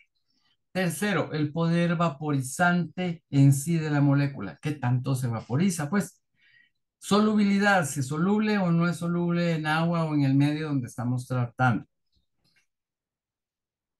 Si es fotoestable, o sea, qué tan resistente es a la luz ultravioleta o a la luz en sí. Si es termoestable, si reacciona con la temperatura o no. ¿Qué relación tiene con el pH? O sea, todo esto, nosotros ya lo debemos de saber antes de escoger una molécula. El tipo de formulación que estamos utilizando y otro montón de características que son importantes a tomar en cuenta. Pero noten que por lo menos del listado, las 8 primeras, nosotros las tenemos que conocer perfectamente bien para saber que estamos haciendo una aplicación adecuada. ¿Cuáles son propiedades extrínsecas? O sea, que no dependen de la materia activa. La concentración en el caldo de aplicación. Eso depende ya de nosotros. El pH del caldo. Nosotros podemos manejar ese pH. Si estamos usando el adecuado, pues la molécula va a funcionar correctamente. Pero si no estamos en el rango adecuado, pues podemos bloquear nosotros la molécula. La superficie de la matriz. O sea, la parte de la planta donde vamos, si es ácida, la superficie es ácida, si es grasa, si es cerosa, si tiene pelitos, dependiendo de cómo es. La relación de superficie masa del fruto o producto. Mientras más grande sea el órgano de la planta o más grande sea el fruto, la relación masa-superficie disminuye. Mientras más pequeño es el fruto, más pequeños son las partículas. Los granos, por ejemplo, los granos alimenticios, tenemos una relación superficie-masa más grande. Las condiciones edafológicas y climatológicas desde el momento de la aplicación. Noten que también tiene que ver el suelo y el clima cuando estamos haciendo la aplicación. Y esto no depende del material activo, esto depende ya directamente de cómo es el sistema donde estamos aplicando. ¿Qué consideraciones tenemos que tomar en cuenta en la degradación del ingrediente activo? Continuando, el estado fenológico y nutricional del cultivo, en qué etapa estamos, la calidad del equipo que boquía, si tiene que estar calibrada, si tenemos goteo, si tenemos mantenimiento. Eh, Obviamente que tenemos que tener el equipo en las excelentes condiciones para hacer una aplicación efectiva, que tengamos un aplicador experimentado, que los efectos de deriva sean los menores posibles, que tengamos que hacer una repetición de aplicaciones. Es que fíjense que yo solo hice una. El panfleto decía que hiciera tres, pero yo solo hice una. Eso tiene un poco que ver como, por ejemplo, nuestra toma de antibióticos, en donde nos dicen que lo tenemos que tomar una semana y solo me lo tomé un día. Más o menos viene por ahí la cuestión. Procesos de absorción celular. ¿Cómo están esos procesos de absorción? Entonces, ¿cuáles son los factores relacionados con la variabilidad de residuos al momento de cosecha y probable aporte? Noten que los factores climáticos, su interferencia es inferior al 40%, hasta el 50% el tipo de formulación, diferentes intervalos, técnicas de aplicación, métodos de muestreo, técnicas de laboratorio, prácticas agronómicas y hasta el 60% los parámetros de aplicación, la dosis, la concentración, el número de aplicaciones, el intervalo post cosecha, el tipo de matriz. O sea, que estos son los que más incidencia tienen. Estos tienen un poco menos incidencia y estos son los que menos incidencia tienen cuando estamos hablando de variabilidad de residuos. Y recordemos que la variabilidad de residuos es importante porque nos establece el proceso de degradación y ese periodo de carencia que es tan importante para nosotros. Viendo entonces cómo queda una curva experimental, ya con datos reales, cómo queda una curva experimental de degradación. Recuerden que cuando estamos haciendo datos experimentales hay variaciones y por eso este es el punto que yo medí, pero hay una gran variación en el valor, o sea, esto es la incertidumbre y entonces la gráfica podría estar por aquí, podría estar por aquí, dependiendo, ¿verdad? O sea, que todo lo que estoy tratando de hacer es ajustar un modelo matemático, una función matemática que pase por esos puntos, o sea, que sea un promedio y que me dé un valor corregido de todos los datos experimentales. Cuando estoy trabajando con datos experimentales, tengo que tomar en cuenta toda esa variabilidad y obtener un valor que pueda ser significativo, o sea, un valor que tenga que ver precisamente con eh, esos datos experimentales. Así es que los tengo que hacer de la mejor manera posible para no tener datos que no sean los adecuados. ¿Cómo obtengo esos datos?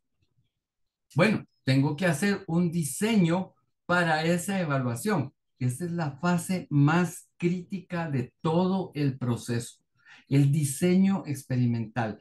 Pareciera que es muy fácil de hacer, pero el diseño experimental tiene que ver, o sea, él va a marcar el éxito de la curva. Ya vimos que puede haber una gran variación y el modelo matemático que voy a usar. Ese modelo matemático es un estudio matemático de todos los datos que yo obtuve. O sea que si yo no sé de matemáticas, no me puedo sentar a hacer esto. Ahora bien, aclaro, esto se hace en un laboratorio, lo hace una persona que tiene mucha experiencia para manejar primero los datos y luego ajustar un modelo matemático adecuado. O sea, es un investigador que está a tiempo completo haciendo este tipo de determinaciones. Y él debe definir adecuadamente los objetivos, o sea que antes de hacer un diseño experimental para determinar una curva de degradación, tengo que establecer cuáles son los objetivos o qué quiero yo lograr con los datos que voy a medir. Entonces tengo que determinar el periodo de seguridad, tal vez sea eso lo que quiero, o obtener cierto nivel de residuos, tal vez lo que necesito es saber cuánto tiempo requiero para llegar a un nivel de residuos, o quiero determinar el comportamiento de una aplicación en una variedad concreta. Recordemos que cada variedad en las plantas, ya sean de la misma especie, pero hay diferentes variedades, se van a comportar de manera diferente. O sea, no podemos asumir que para una variedad funcione, entonces, perdón, para la otra también va a funcionar. Lo tenemos que medir. Y eso requiere tiempo, requiere recursos. Puede ser muy peligroso hacer extrapolaciones, o sea, pensar que para esto sí funcionó, entonces para lo otro también. Eso es muy arriesgado, sobre todo para este tipo de valores y de estudios que estamos haciendo. Y por supuesto que tenemos que trabajar junto con el solicitante, la persona que nos está pidiendo que hagamos el estudio. Yo tengo que ir con él y prácticamente averiguar todos los datos que pueda de cómo es su sistema, qué tipo de planta tiene, qué producto es el que quiere evaluar, qué sistema, qué clima, qué condiciones, qué tipo de suelo, en fin, la densidad del cultivo, qué tipo de equipo va a utilizar, en fin, un montón de detalles. Esto hay que averiguarlo muy bien. Entonces, se hace el diseño y el diseño del ensayo tiene que tener un protocolo, ¿verdad? Todo un estudio científico previo para poder hacer el diseño. Luego hago toda la fase de campo, la experimentación, y esto puede tardar muchísimo tiempo. ¿Por qué? Porque tengo que ir haciendo mediciones, tengo que hacer réplicas, no solo una vez, no solo en una planta, sino que en varios sectores, tomando y comparando medidas. A veces por alguna razón se echa a perder un grupo de mediciones, hay que repetirlas. Entonces, todo esto hay que tomarlo en cuenta, establecer la muestra, cuántas plantas necesito evaluar, cuánto tiempo, bueno, en fin, todo eso es complicado. Y ya después, pues hago el muestreo correcto, tomando en cuenta las buenas prácticas de laboratorio, ¿verdad? Y de manejo de las muestras, y tengo que hacer una prueba logística, o sea, ver que todo esto está funcionando bien y al final, pues, ir a la fase de laboratorio a sacar los datos primarios y tener la custodia de todos los valores. Noten que pareciera muy sencillo, ¿verdad? Desde aquí hasta acá, pero en algunos casos estamos hablando de un año de trabajo continuo, a veces 2 años. Por eso es que cuando se establecen las curvas de degradación de plaguicidas, se requiere mucho tiempo. Y por eso es importante en un diseño o la selección de un plaguicida tomar en cuenta esta parte, estos ensayos agrícolas que ya hemos visto cuando se desarrollan los plaguicidas. ¿Por qué se requiere tanto tiempo? Bueno, pues porque todo esto toma muchísimo tiempo para garantizar que los resultados son los correctos. ¿Qué aspectos hay que tomar en cuenta para la planificación y el diseño del ensayo? Pues la parcela y la ubicación donde lo voy a hacer, la fecha de la aplicación, el modo de la aplicación, si es foliar, si es por riego, si es por drench o es otro tipo, o es combinado, ¿verdad? Voy a evaluar si hago foliar, si hago, bueno, todo eso es importante. El estado fenológico del cultivo, o sea que tengo que llevar un control del cultivo y medir perfectamente bien en el paso del tiempo cómo va ese desarrollo, el tipo del suelo y las buenas prácticas agrícolas en los días sucesivos. O sea que buenas prácticas agrícolas voy a tener que hacer todo el tiempo que esté haciendo las pruebas. Tengo que ver los riegos, otras aplicaciones, fitorreguladores, fertilización, o sea que no se nos puede ir ninguno de los aspectos que podrían causar variaciones en el comportamiento del cultivo. El cultivo tiene que comportarse normal y como sería en condiciones establecidas, porque si resulta que se nos olvidó regar el cultivo, ya lo echamos a perder, ya la degradación no es la misma, ya no se desarrollaron igual las partes de la planta, en fin, esto es bien complicado. El clima del día de la aplicación y siguientes lo tengo que monitorear durante todo el ensayo, tomar temperaturas, humedades, radiación solar. Tengo que contar con todo el equipo y el personal adecuado para hacer esto. La persona que va a hacer la aplicación, ya sabemos que no puede ser cualquiera, sino que tiene que ser una persona bien experimentada, que sepa qué está haciendo, monitorear el ingrediente activo, que sea el correcto, que esté en la concentración correcta, que sea de una casa responsable, que esté registrado, bueno, que tenga todas esas características. El número de lote del formulado y la fecha de caducidad, por supuesto, la concentración prevista a aplicar, ¿sí? La masa del ingrediente activo por volumen de solución, por eso es que estamos hablando de la concentración. Otros productos en la mezcla de la aplicación, como los coadyuvantes, todos los aditivos, todo lo que estamos utilizando, no variarlos, tenerlos siempre constantes. Tenemos que también tener en cuenta el número de especímenes a muestrear, cuántas muestras vamos a tomar. Tenemos que codificar todo, por supuesto, establecer los DALAS, o sea, los días después desde la aplicación, para cada especímen, ya sea 0, más 3, más 5, más 7 días, cuántos días han pasado.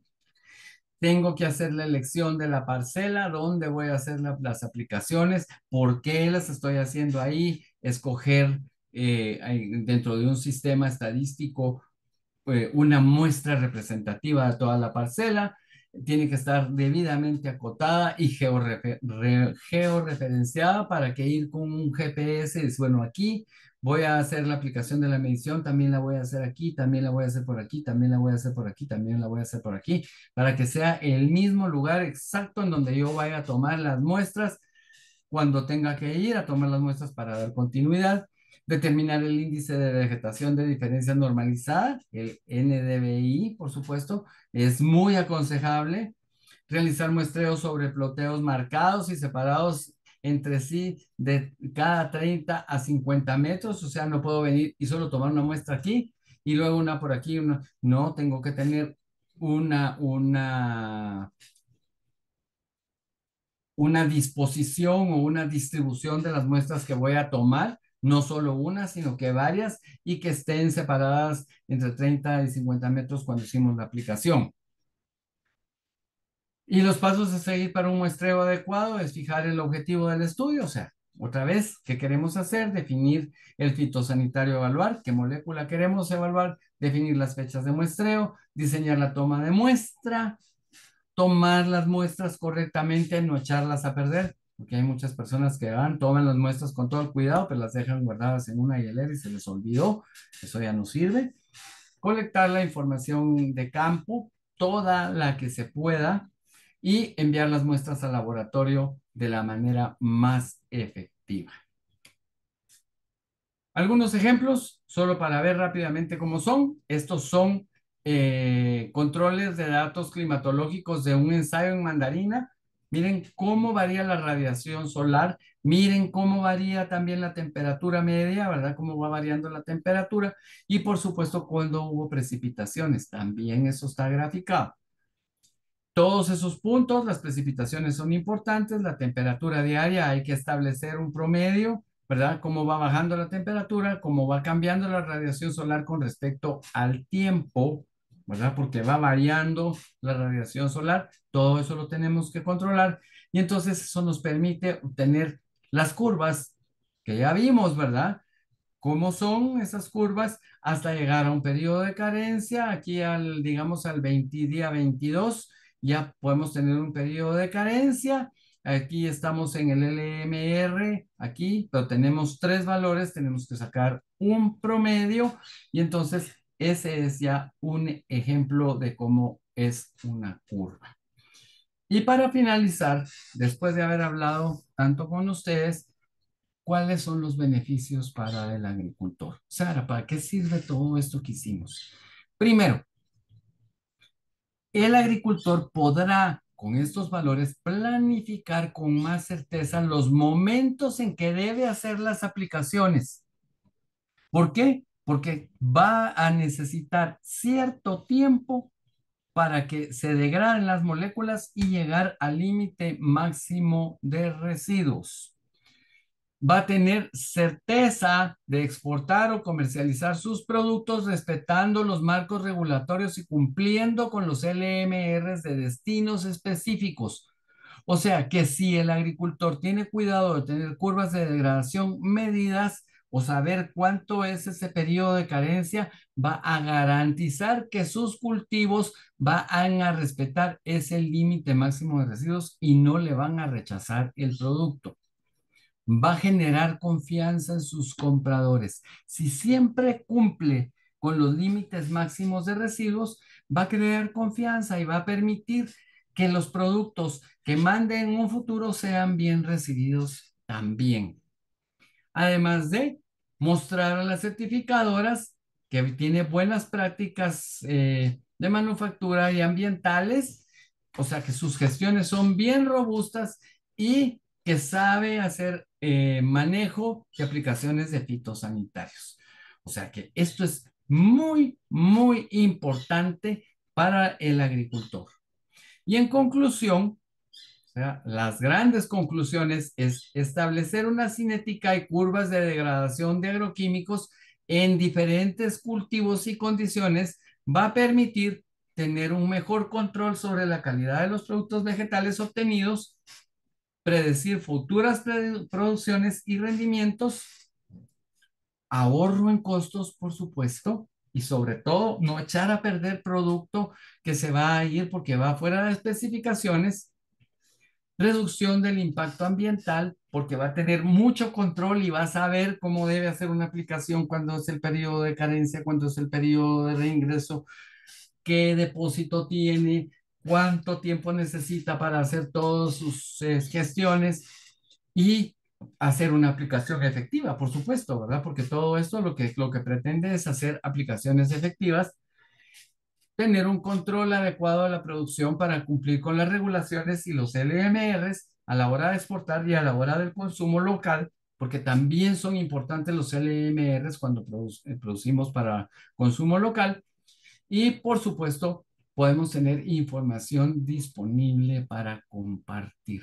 O sea que si yo determiné que para cierta molécula en mi cultivo, en mis condiciones, tengo estos datos y necesito tal periodo de carencia, puedo compartir esa información con mis vecinos, con la comunidad, y eso puede ayudarlos a los demás a verificar sus datos o los datos de los demás pueden ayudarme a verificar los míos y tener datos congruentes de varias locaciones y tener un mejor resultado. ¿Por qué? Porque pude haber yo metido la pata en alguna de las mediciones que hice, no hice bien o adecuadamente una medición y el hecho de compartir la información me puede verificar lo que hice.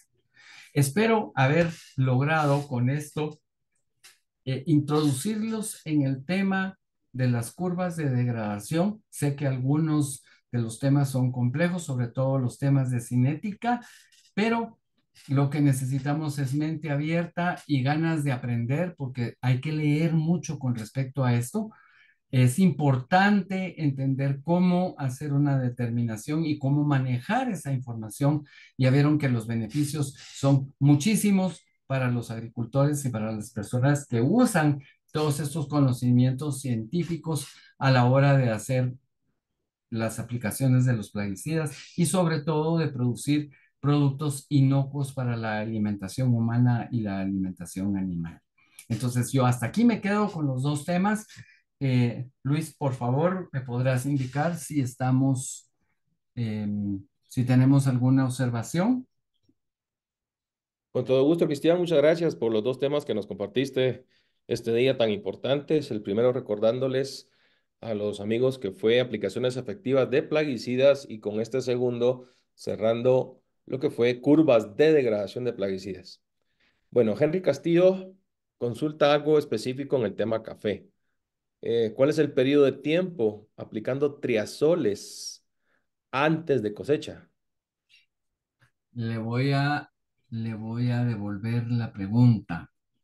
De acuerdo a todo lo que expliqué con respecto a las curvas de degradación, ¿cómo establezco ese tiempo? ¿De qué depende ese tiempo? Depende de un montón de condiciones.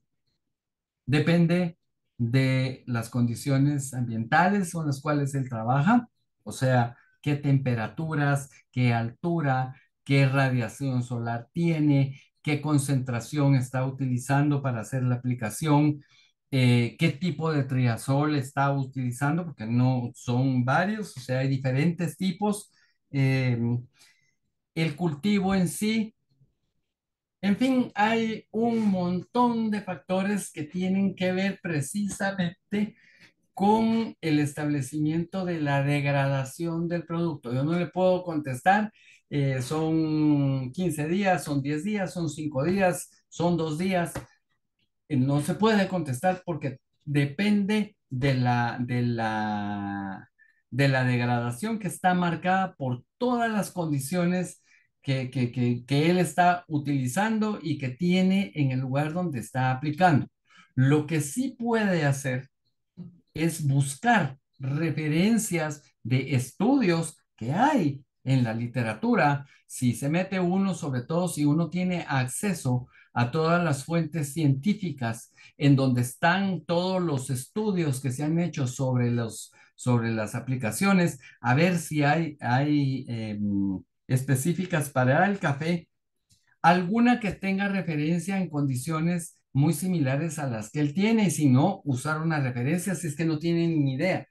Pero eh, contestar esa pregunta es como estimar si me puedo sacar o no la lotería, porque depende, depende de dónde compré el número, si compré o no compré el número, en fin, si tengo suerte o no.